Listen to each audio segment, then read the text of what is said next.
Welcome back, listeners, to the Comp Effect podcast.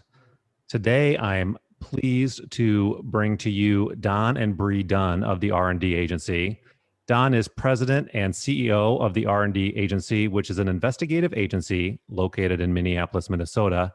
And one of the cool things is their primary focus area is workers' compensation fraud. Don has been investigating work comp fraud for over 4 decades and is a wealth of knowledge. And what's even cooler is today it's a family business, as his daughter Bree also joins us for today's podcast. And she also joined the family business. Was it about 2 years ago, Bree? Yep. Well, I'm super excited to have you guys on. I think the conversation, the topics we're going to talk about today is going to be fantastic. And I think there's a lot of mystery surrounding what exactly happens in maybe a fraud investigation and what businesses or business owners can do in a fraud investigation and what leads insurance companies to pursue fraud. So I just want to thank you both again for being on the podcast today. So let's get into it. Don, Bree, why don't you guys tell me a little bit about yourself and about your business and what's going on up in Minneapolis right now? Okay, sure. I'll start. So like you mentioned, I've been doing this most of my life. I actually got into the PI business when I was 19. I started, got a job at a law firm. I got trained as a legal secretary. We happened to have an in-house investigator there at the time, Rick Daniels. He was only in his 30s, I think, at the time, but he had a career already as a highway motorcycle cop in California, Marine Corps before that, and then he'd been with the Minnesota Bureau of Criminal Apprehension before he joined this law firm. So he had a great deal of experience, took me under his wing, and I started working some of the investigative stuff with him. That was in 1979. I was 19 years old at the time. And then by 84, I started working for a company here in the Twin Cities that did a great deal of insurance fraud, mostly work surveillance. So I kind of started learning the ropes of surveillance, doing surveillance every day, perfecting hidden cameras with another employee who would become my business partner years later. And we just had fun with it. I mean, it's a fun, exciting way to spend your days when there's activity. It can be really boring too when there's nothing going on, but we try to focus on the positives. Spent a lot of time working on cameras, getting smaller cameras that you didn't have to hold, working on approaches to generate information. We used a lot of pretexts to generate information without tipping people off to what we were doing. So back in the day, doing surveillance, was it like the big old, what I'm trying to remember, the big VHS cam? I mean, the monster things you'd put on your shoulder and you try and hide those? Yeah, it was. It was just a few years removed from the reel-to-reel cameras, so that would have been even worse. But yeah, there was nothing portable about them. Even the batteries were about this big. So coming up with hidden cameras back then was pretty problematic. I remember the first hands-free camera we had took 2 people to operate. One guy to wear it on his back with a camera in his pocket, and the other guy to kind of distract from all that was going on over there and do most of the talking. And now, obviously, I could have 5 cameras on me right now, and you probably wouldn't see any of them. So that part of things has certainly improved quite a bit. So back in the day, was it like the big white cargo van, with the Bob's Plumbing on the side or something that you were staked out in all day long with those big, that's what I'm picturing right now back in the day. Yeah, it was all full-size conversion vans back then. No turning radius. They're spacious. Yeah, they had that going for them, but not great in the winter. Not all that inconspicuous. But, it worked well for surveillance. And then we got into the minivans. Now, most of us use SUVs. They're a little more inconspicuous, better in the winter. We'll use a variety of different vehicles, but you've got to use something you can conceal yourself in. It does no good to do surveillance out of a front seat of a Ford Taurus, for example, unless you want everyone to know you're there. Yeah, I'm guessing that's probably not. I mean, secrecy and is the key to probably a successful fraud investigation, I would imagine. Yeah, we like to stay discreet. So when you're doing, So it was 1991, then the year that Bree was born, that we formed R&D agency, and now we're celebrating our 30th year. So it's been a fun run. well, welcome. I'm sure you're excited to be back in the business now too, Bree, second generation. Yeah, it's been really fun. It's been fun growing up and watching it evolve, from going to work with him on Take Your Daughter to Work Day to now being down the hall from him in my own office. It's definitely been a fun transition, fun journey. Well, and you bring kind of a unique experience with your background in the health insurance industry. Yeah, definitely a different career path. I spent the first 7 years of my career post-college as an employee benefits consultant. I traveled around and did open enrollment meetings, and I was really an employee advocate and there to help communicate their benefits and make sure that employee engagement was high for our clients. Now we work kind of behind the scenes with the employers, and we're more or less trying to weed out when the employees are not all that engaged, when they're malingering an injury or dragging things on and taking advantage of that employer relationship. So it's definitely opposite sides of the spectrum, but I think it's all connected. I'm still working with the same HR directors and risk managers, just from a little bit of a different standpoint than the employee benefits background. So when you join the family business, what's the training program look like? I mean, I'm guessing there's not a college course where you want to be a private eye, or especially a private eye that trains people in how to investigate workers' comp fraud. What's that look like for you? Right. So there is not a college degree for private investigation, at least that I'm aware of in Minnesota.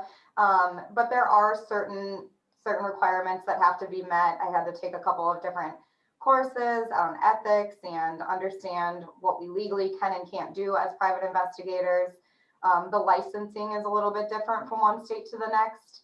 In Minnesota, my dad owns the corporate license, and all of us investigators operate underneath that.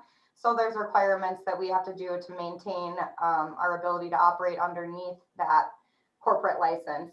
But a lot of it is really hands-on training. It's going out in the field, it's working up the preliminary reports to figure out how to track down different leads. It's thinking outside of the box and being able to think on your feet. If you lose your claimant while you're conducting surveillance, where might they have gone? Do you have other addresses you could check nearby? Are there other businesses or healthcare facilities nearby that they might have gone to? So it's unlike any other training program that I'm really aware of, but just learning from the other investigators here at R&D agency, you get so much from them and from their experience, my dad included. Yeah, I guess it's probably a little, I mean, you're trying to be sneaky, right? Right.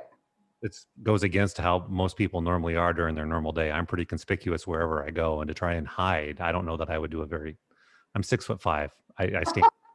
A little bit harder for you to hide. Yeah, that's very true. Bree's always been a little sneaky, though. Sneaky, but a terrible liar. So that doesn't make for the best investigator. But I do mostly sales and marketing, so I'm not necessarily in the field all the time like the field investigators are. I'm helping with some of the preliminary workup where we're building that profile on the individual, confirming vehicles, hobbies, looking at social media, all of that information that we then give to our investigators who go out in the field and are actually tracking the claimants and the individuals. We want them to have all the tools at their disposal to be successful once they're actually out there.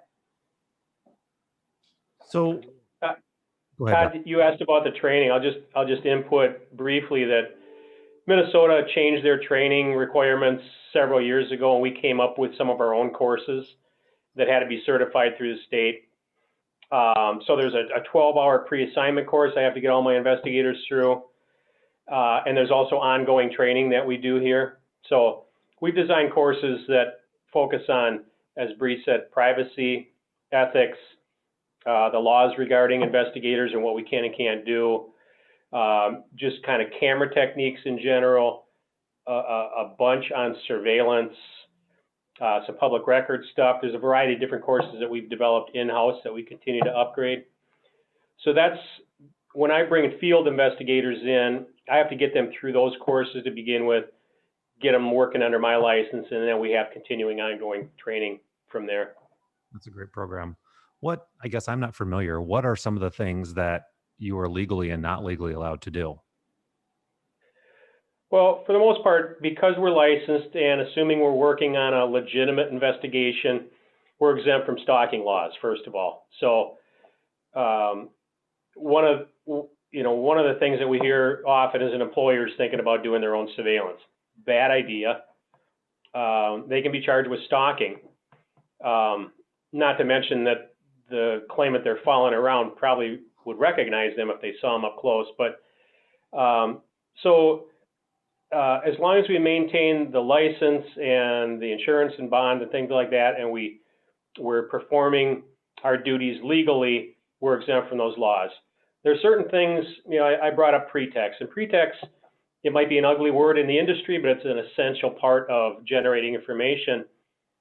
Many times you don't want to be going up front with somebody to learn some information that you're gathering, because you know it's going to get right back to the guy that you're investigating. So pretext is a perfectly legal method. Law enforcement uses it as well, but there are restrictions. We, for example, can't say that we're law enforcement. We can't say that we represent a city or county or government agency of any kind. And we can't say that we're with a recognizable corporation. So, if we're using a pretext, we have to keep those things in mind. Okay. So when you talk about stalking laws, if an employer wants to hire your firm to maybe do a fraud or to do an investigation, does that have to be signed off by a third party, or can that business hire you and you're exempt from the stalking laws? Yeah, the business can hire us, and that happens fairly often if their carrier isn't willing to put the money up to do a proper investigation. The employer feels there's something there. They have every right to hire us directly. Many of our clients are self-insured on their work comp, so they're much more actively involved. There's going to be a third-party administrator involved as well, probably paying the bills or at least involved in some capacity. So, yeah, they can certainly get involved. What we try to avoid is the private party, the cheating spouses and that sort of thing. You see it a lot on TV. I'm sure there's a lot of PIs that make their living out of it. We just avoid that stuff. I'd hate to be in the middle of that whole private cheating. Yeah, it's messy. Yeah, it sounds real messy. So let's start at the beginning. How did you get into workers' compensation fraud investigation? I'm guessing that's not a path most people sign up for. No, well, as I told you before, I started my career early.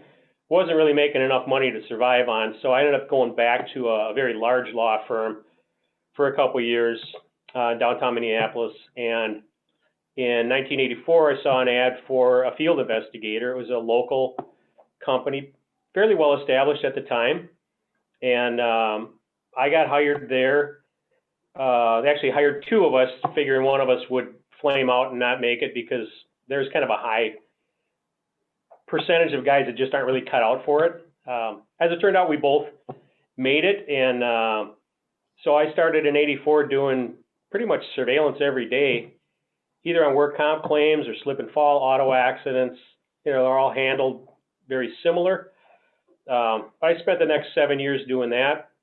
And that kind of got me into this fairly small community, really, when you think about it. Defense attorneys, adjusters, employers, those that are involved in it, as a kind of a small community. So once you get your name out there and hopefully you do good work consistently, you get to have a bit of a following and some people that have faith in you. And so when we started R&D in '91, we had a bit of a positive reputation out there. It made it a little bit easier to jumpstart the business.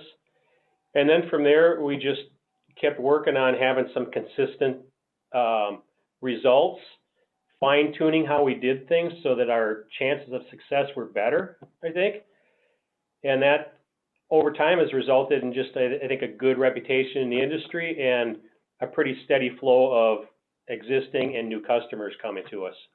Wonderful. I think that's just proof of, what we do matters, what you do matters. I would like to believe, and I'm a huge advocate of, let's take care of the injured worker and get them back to work and make sure that we can put them back together if it's a severe injury as best as possible. But that's not what we're talking about here when it comes to these fraud investigation claims. There's something that has given the employer or the insurance company pause. There's some red flags. Do you want to talk a little bit about maybe what some of those red flags are that immediately would turn into the insurance company or the business owner saying, hey, we should really look at this case. We think it might be fraud. I'm assuming it's a high dollar claim, and there's certainly a pay for to bring you out there and bring your team out there to prove it's fraud. Yeah, I can handle that. Some of the red flags that I think will get employers or adjusters interested in potentially pursuing investigation would be an injury where there's no witness. Maybe there's a delay in reporting the injury. The employee was a short-term employee or on some sort of performance plan under disciplinary action before, having difficulty getting in touch with the employee, also having a hard time tracking them down. Obviously, anytime it gets to the point where there's rumors circulating within the employer, or somebody says, hey, I saw Jimmy playing baseball last weekend, or heard that he's feeling just fine, saw that he's working construction on the side. By the time it gets to that point and there's rumors, they're highly motivated to seek surveillance and investigation. But there's a number of different factors that lead employers and adjusters to think it's a good candidate for surveillance. All those things you just said are things that I hate to hear when there's a claim. Why isn't it reported? Why is there no witnesses? Why isn't there daily mandatory reporting or even incident reporting?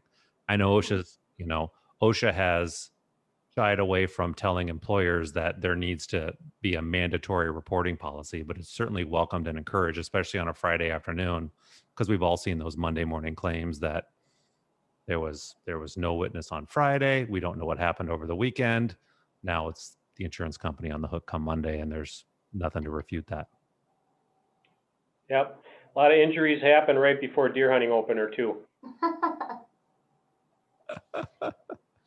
I think I would also add, in our experience, there's certain injuries that are harder to prove. So soft tissue injuries, brain injuries, traumatic brain injuries, things like that.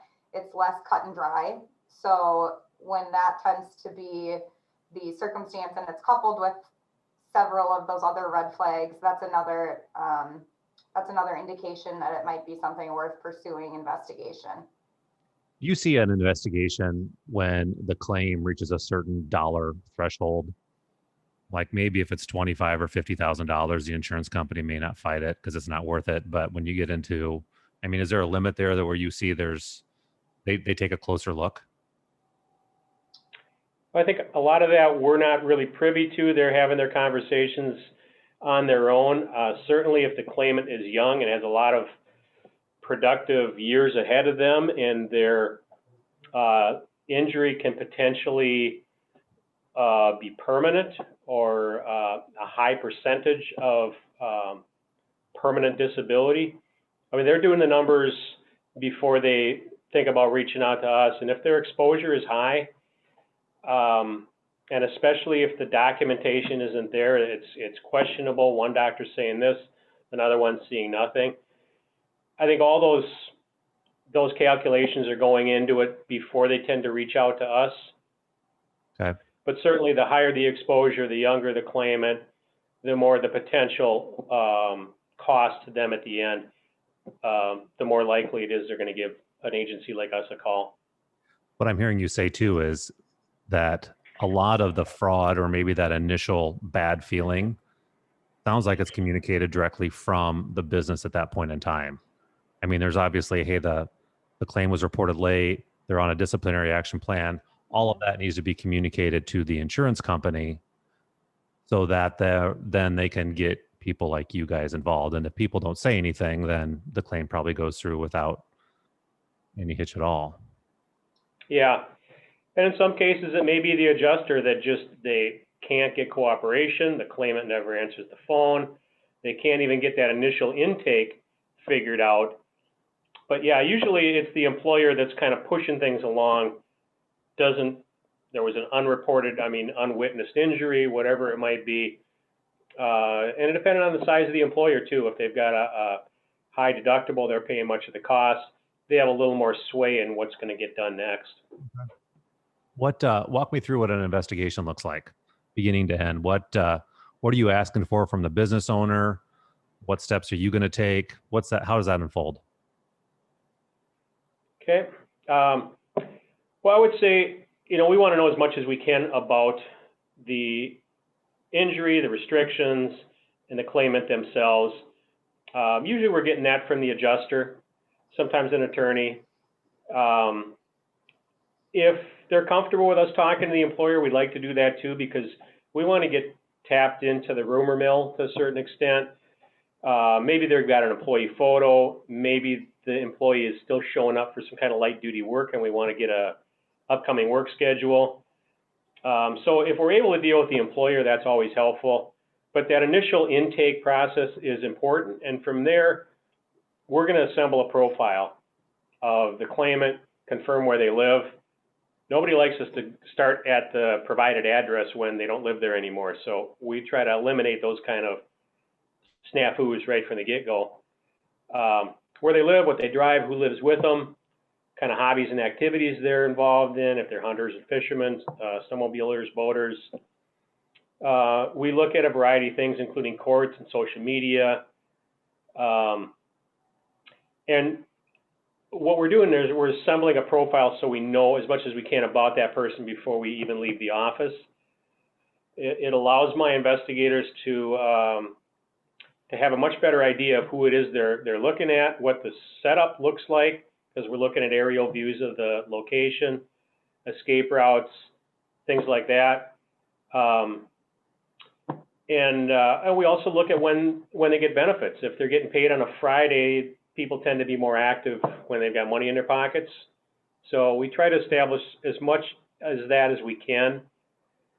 And then from there on, usually there's I wouldn't recommend that any investigation start without at least committing to a couple of days of surveillance. We've had cases that have gone over 100 days of surveillance over a period of time.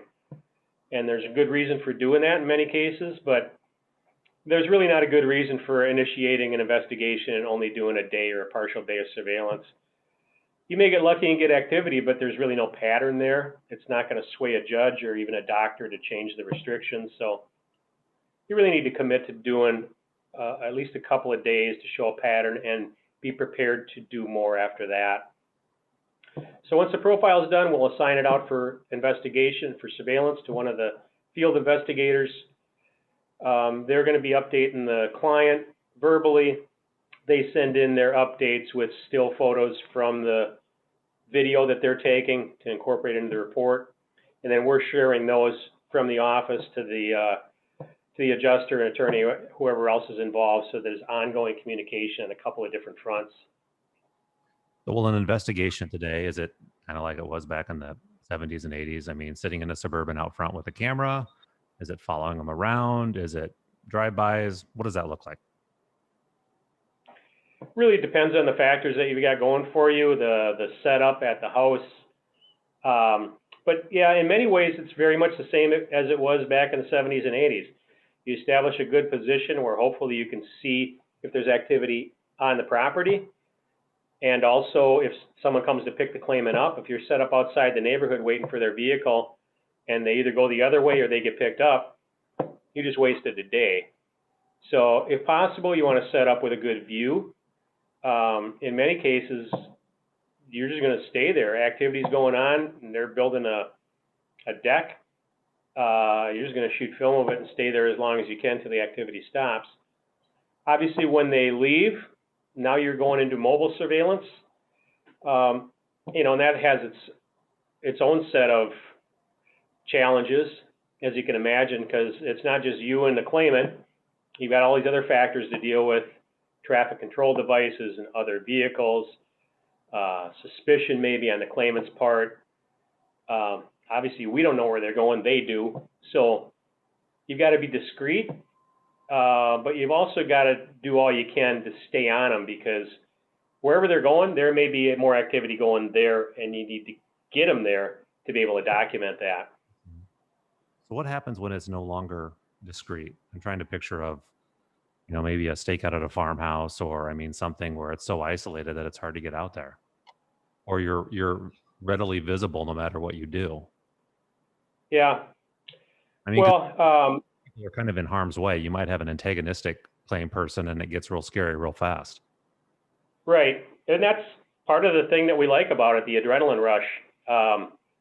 There's been cases where we've been confronted, whether it's the claimant or a nosy neighbor, somebody calls the police on us, and we have to deal with that.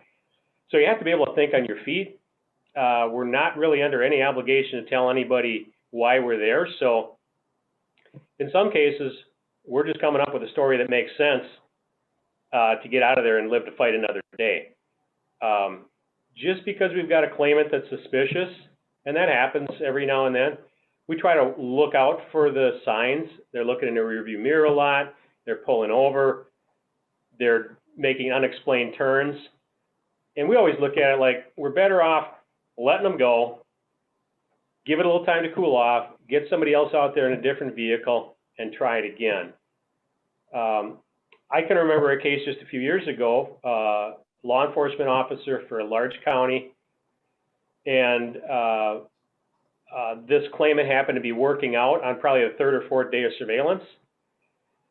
And I think she had maybe picked up on surveillance before that and then was suspicious of the investigator. Well, word got through to the client, and we said, all right, we're going to back off. We backed off for a little bit, and we got back on her with different investigators, different vehicles, and spent about another 60 or 65 days on surveillance without her ever catching on. And everyone assumes that law enforcement people are just super aware of their surroundings. Well, I can tell you that's not always the case. So, that's a rare example. We've had cases that have gone over 100 days of surveillance, but they're pretty rare. But to answer your question, yes, sometimes you got to be invisible. Maybe you're going to be in camouflage outdoors. Maybe you're going to be hiding in plain sight with a rotating orange beacon on the top of your vehicle. So we try to use some different techniques. Sometimes we'll use a stationary camera to watch the house or the exit, and we're half a mile away watching the feed, and now we know when they're leaving. Now we can follow them. So it really depends on a lot of different factors. I find that fascinating. I guess I would think that's probably one of the fun parts of your job is the strategy session, to figure out how you're going to go in there and get the data that you need to either prove fraud or, prove whatever it is that's needed to the insurance company. Yeah. When I think there's a perception in the industry that, and maybe it's in the smaller type businesses where, the Joe owner knows that, the work comp claim is fraudulent. He sees Billy out working in the garage, and Billy's doing side jobs, and Billy's doing all of those things. And they'll want us to maybe hire an investigative firm or make sure that we communicate that to the insurance company, which we can and we do. But the reality is maybe the claim's not big enough that the insurance company ever ends up hiring an investigative team. I'm wondering what if that business owner maybe wanted to prove that they thought their claim were fraudulent, what would you recommend to them that they do on an ongoing basis, either in their company or how would they mitigate fraud at the local business to prevent workers' compensation fraud? What would you recommend? I think I can handle that. I think there's a couple of different things that we would recommend, starting with the pre-employment process. having a thorough pre-employment background screening process to make sure that you're looking for red flags on the onset before these individuals become your problem. Looking for things like a history of fraud or theft or litigations against prior employers, anything that gives you that general sense of the type of person they are and whether or not they're going to be a good asset for your company. How would a business go about doing that, or where would they go? So we can conduct pre-employment screenings. There are several companies that can. One of the things that I think gets missed a lot is other industry or other agencies will look just at the criminal records. And when you do that, you're not looking at civil records. You might be missing any sort of harassment claims, any prior civil suits against employers. Another thing that we see, or another sort of issue with other pre-employment screenings, is people will just look at the current state that the individual lives in. Well, if you do that, you're missing all of the prior states they lived in. And if I'm an individual who's gotten in trouble with the law, one of the first things I'm going to do is move somewhere new and try to start over. So it's important that you start with that comprehensive address history and look at all of the states they've lived in the last 7 years. And that is something that we're always sure to do in our pre-employment screenings here. So a business can hire the R&D agency to do pre-employment screenings. Mm-hmm. And what I'm hearing you say is you're going to go through and you're going to check all 50 states for not only criminal, but civil records, injuries. I mean, how detailed is that report? So the requirements and the cost for obtaining records varies from one state to the next. So we don't start by just blanket checking all 50 states. We start by running an address history on the individual by their name or social security number. That will also tell us if they've given a fake name. We might be able to find aliases for them using that search. Then we look at typically states they've lived in the last 7 years, and we'll check the records with all of those states. We do have access to databases that can do a national criminal database search as well. So sometimes we'll throw that out there just to see if they were ever charged of a crime in a state that they didn't actually live in. But then we also check the National Sex Offender Registry. We have the ability to check social media or do credit checks depending on the type of position that employer is hiring for and how in depth they want us to go. Is this something that an employer, do they have access to the same databases that you do, or because you're licensed and qualified, you have access to information that the general public doesn't have? Correct. We do have to obtain access to these databases through our license, and we have what's called a permissible use for using each of those, whether it's claims investigations or pre-employment screenings on the behalf of the employer. Not just anybody has access to these resources. Okay, that's awesome. Does the person who is being screened, are they aware that this is going on? Do they have to sign a release? In the case of a pre-employment screening, they do. They sign a disclosure form that gives the employer the ability to run a background check on them, and that's actually to protect the employer. But if we were just to do a background check on an individual as part of a claims investigation, we're not getting permission for them. Okay. What can I ask, like, what something like that, was there a range that costs for an employer? Yeah, typically it's around $130 for a standard pre-employment screening. Again, depending on what states the individual has lived in, the costs vary from one state to the next. So if they live in New York, for example, the cost for us to obtain that criminal background might be more expensive, so the cost could increase a little bit. But $130 is the starting rate for our standard pre-employment screening. That's reasonable, really, for what you get for, all that stuff.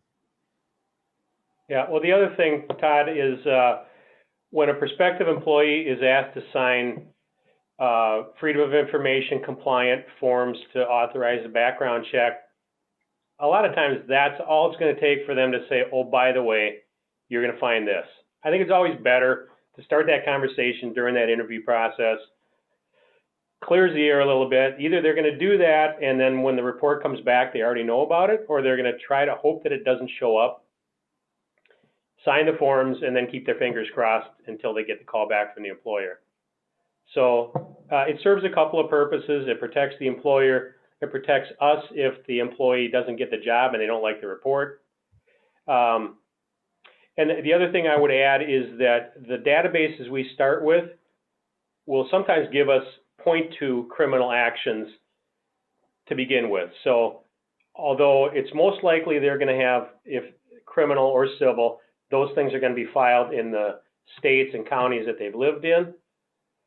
You can certainly get charged with a crime anywhere in the world that you happen to be at the time you commit the crime. So sometimes those databases will point us to another jurisdiction that we wouldn't otherwise check. And I'm guessing you're the voice of experience here with your 40 years, but when you're doing your claim investigation, your fraud investigation, the first thing you do is pull that nationwide screening report. And I'm guessing usually there's something on there that you're now had that done at the time of initial job application, they wouldn't have the claim and the investigation that they've had today because there's stuff already on there. Right. Yeah, we see that all the time, and hindsight's 20/20. But yeah, there's many employers that wish they would have done things right the first time around, and I get it. You're desperate for employees, depending on the job market. They're not knocking your door down for this job. You get a live body come in, and you think they can do it. You're going to hire them and hope for the best, and sometimes it works out, but sometimes you wish you would have done your due diligence. Yeah, in my experience, they've hired a problem, and that problem surfaces and takes a lot of time and a lot of resources from a business. And they're not new at it. They know exactly what they're doing because they've done it in other states and they've done it at other businesses before. Yeah.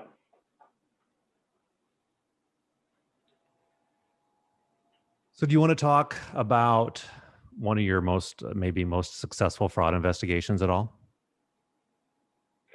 Sure. Well, one comes to mind. A guy was claiming pretty much top to bottom, mostly back, but just about every body part was hurting. He slipped on the ice outside of work, which started the whole process. I'm guessing no cameras outside of work, no witnesses, nobody saw it. Right. But we got kind of lucky on this one in that one of his good friends saw what was going on, saw that he was milking this claim, and made a call to the employer. Didn't give him their name, but they took note of his phone number.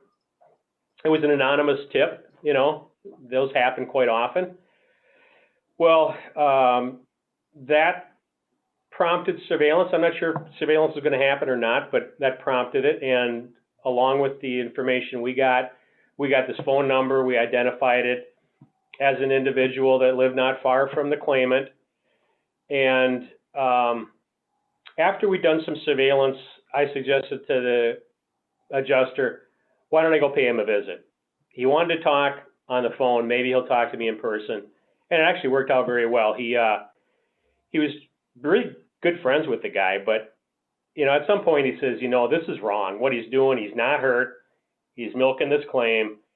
And so he became our confidential informant. He kept feeding us information on where he was going to be from weekend to weekend, and which makes surveillance pretty easy when you know where they're going to go and when they're going to be there. In some cases, this guy was with him. They go to a boat show. He was there with them. So he over a period of probably 3 or 4 months, he'd give us information that would help us with surveillance so that we can get him exceeding his restrictions. We got him to some ice races where he's got a car that he would race on ice, doing some mechanical work on the car out there on the ice all day long. And over time, we got quite a bit of activity on him. And we'd supplement that with following him to physical therapy, where he's with his wife, he's going in and out on the crutches, and then the rest of the day, the crutches disappear. His initial demand was almost $300,000. I think they gave him about $55,000 to go away. And that was pretty much in the form of benefits he'd already been paid.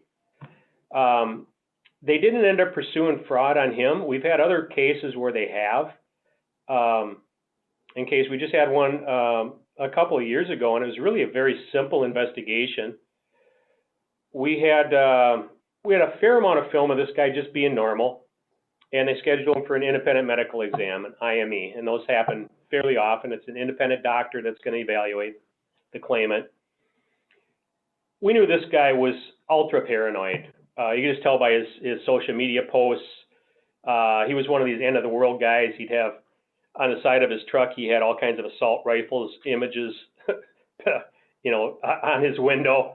So he was kind of a character you don't want to really follow too much if you don't have to. Yeah, I was going to say, which was probably very comforting to the investigator following him. Right. So the IME was actually in a different town. We had an investigator set up at his house to film him coming out to the truck, acting normal, doing a little bit of work around the house, and then taking off, and we didn't follow him. We had another investigator waiting at the IME. He could just barely drag his way in and out of that appointment with such an exaggerated limp. And again, when he left there, we didn't follow him, but we had the investigator set up at his home. He got home, he was acting normal again, and really that exaggerated pain behavior was all it took, not only to deny the claim and to get out of paying him future benefits, but to report it to the local county attorney that got involved and charged him with insurance fraud, and they got a conviction out of it. So it doesn't have to be a super egregious thing. It really depends on, in part getting a county attorney that's willing to push the case.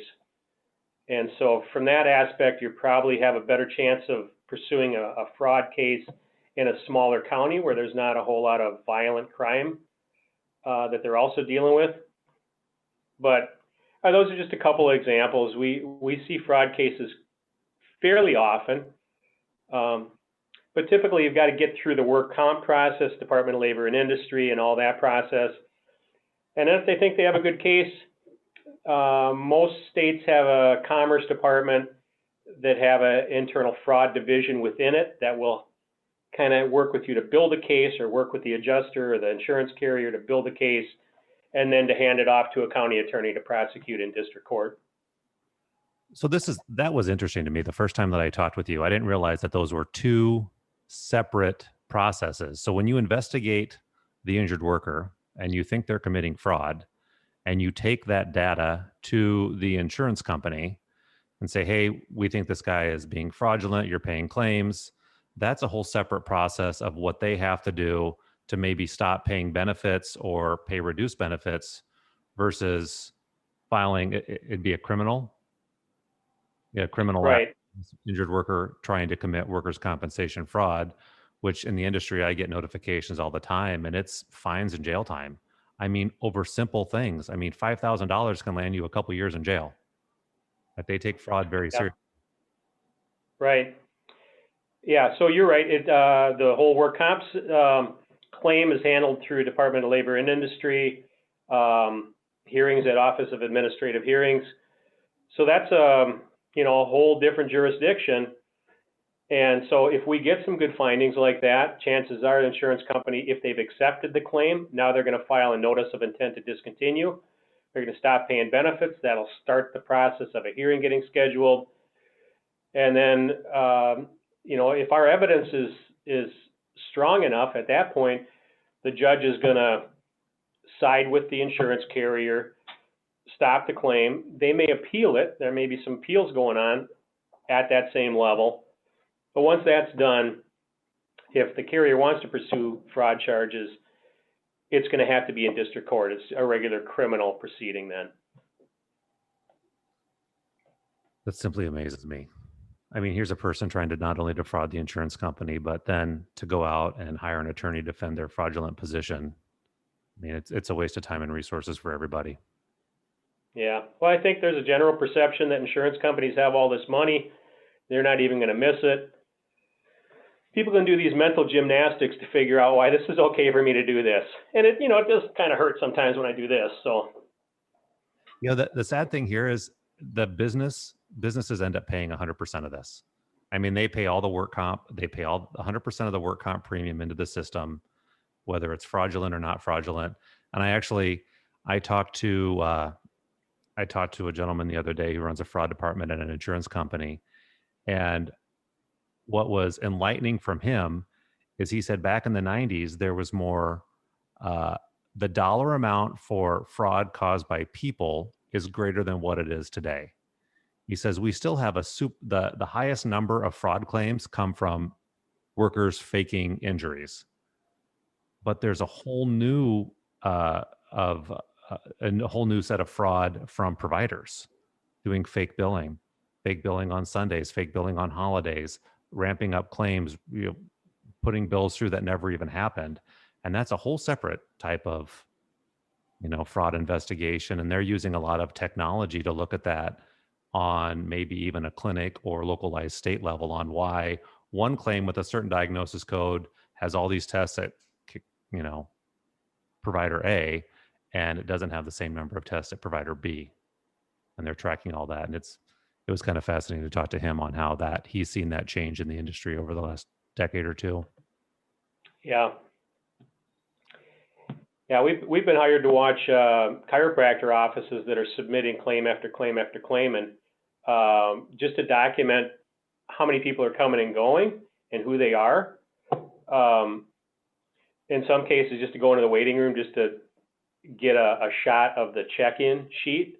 But yeah, we see that both with providers and also with employers fabricating the numbers either to keep their claims rates down,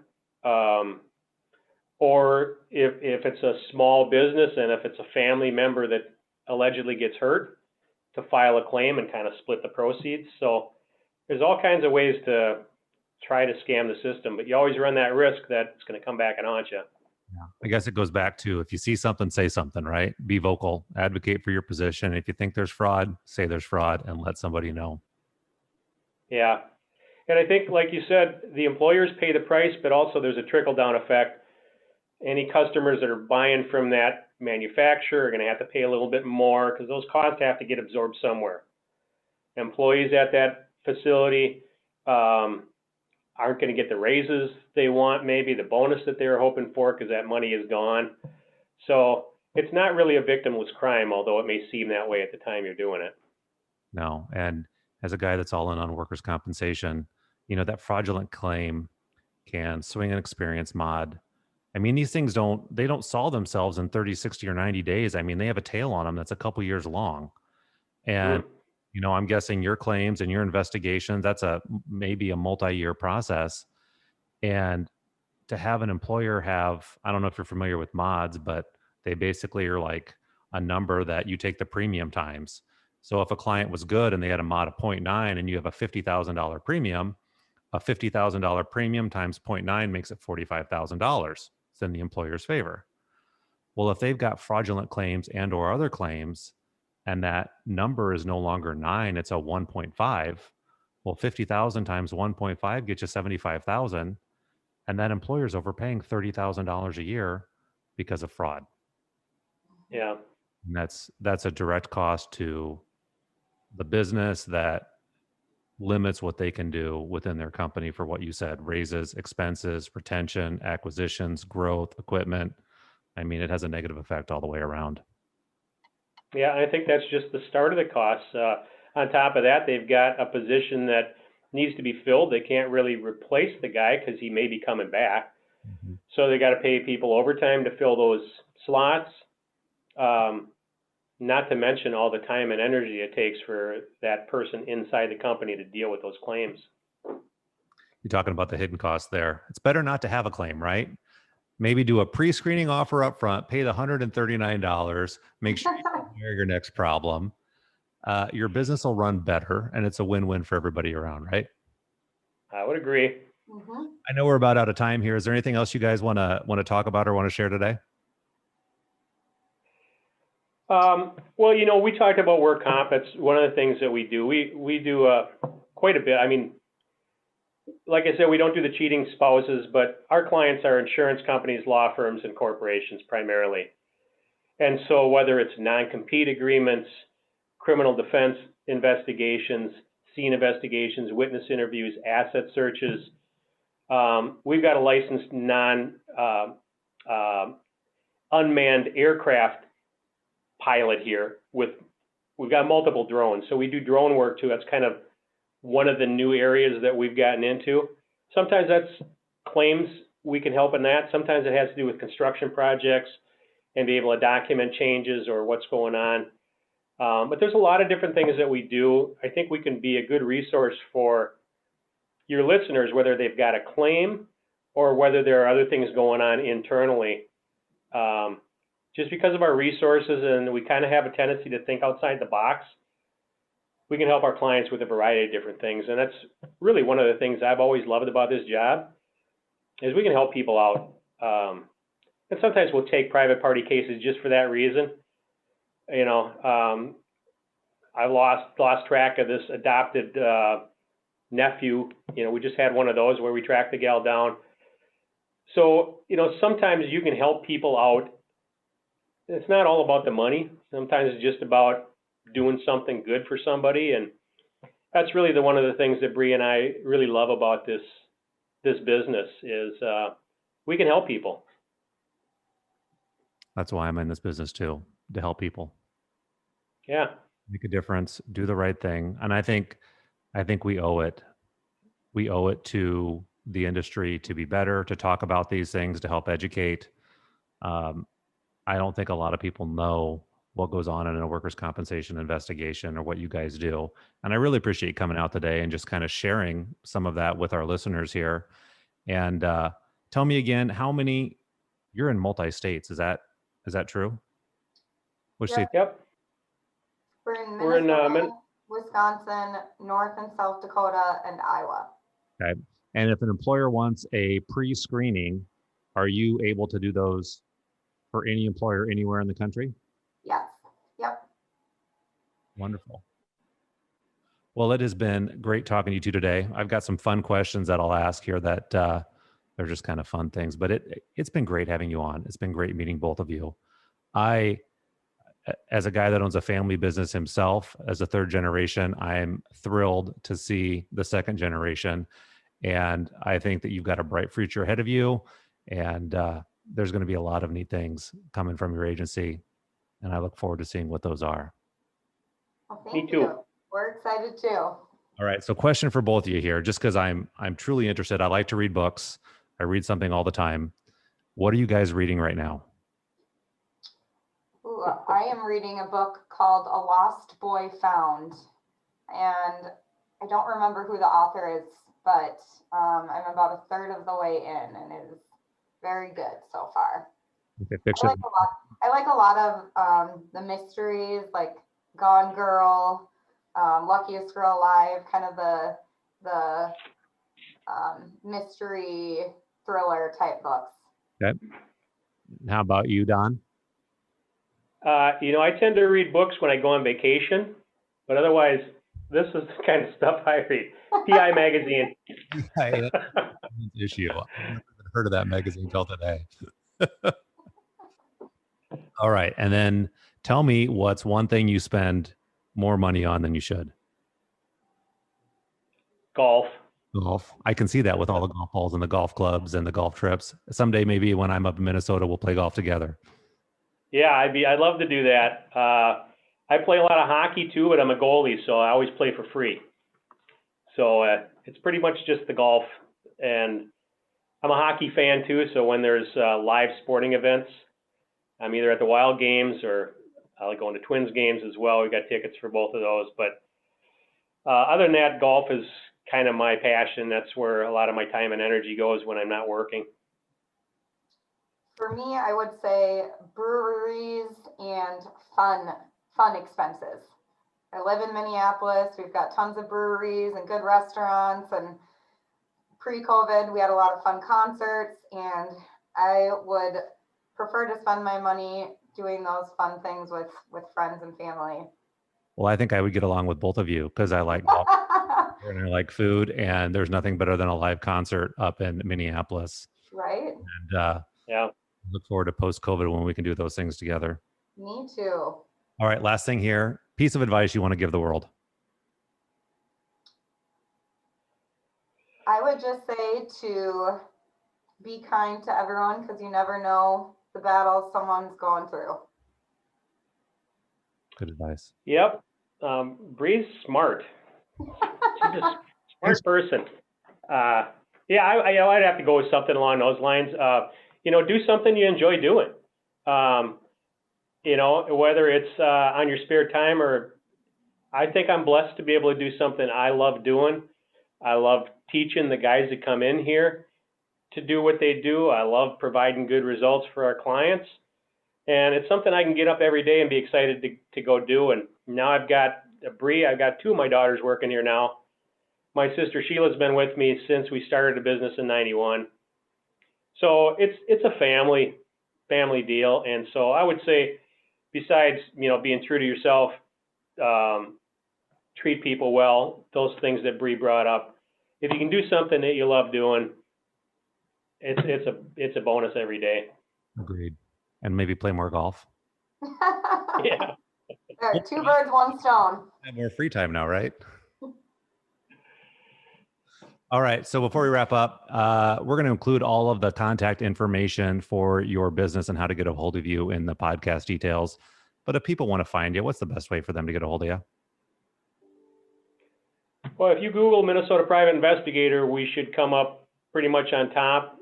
Otherwise, www.rdagency.com is our website.